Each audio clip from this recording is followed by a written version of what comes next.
పెట్టేస్తా, first class అయిన ముహూర్తం పెట్టేస్తా.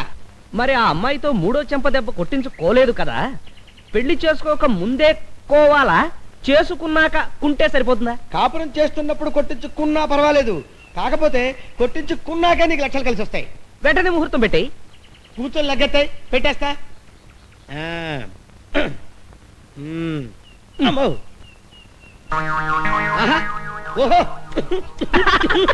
పెళ్లి కుమారుడు జాతకం. ఓం నమ శివాయ.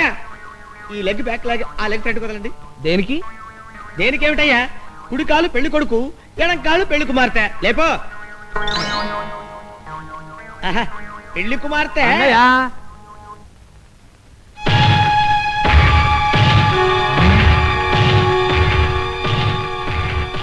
పెళ్లి కుమార్తె పేరెత్తగానే లెగ్ ఎంట్రీ.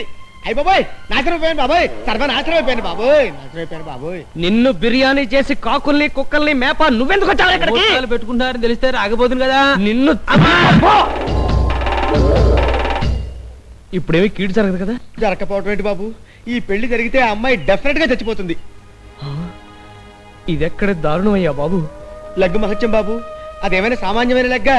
పెళ్లిళ్ళకెళ్ళి దినకార్యాలు జరిపించిన ఐరన్ లెగ్గు, మనమేం చేయలేము. అలా అంటే కుదరదు. ఆ అమ్మాయిని నేను పీకల దాకా ప్రేమించేశాను. అందానికి అందం, హృదయానికి హృదయం, లాఠీకి లాఠీ అన్నీ ఉన్న ఆలిన్ వన్నది. అది లేని నా బ్రతుకు టీవీ లేని వీసీఆర్ లాంటిది, గేరులు లేని కారు లాంటిది. డబ్బు కోసం కాకపోయింది ఆ అమ్మాయిని మైనే ప్యార్ కియా.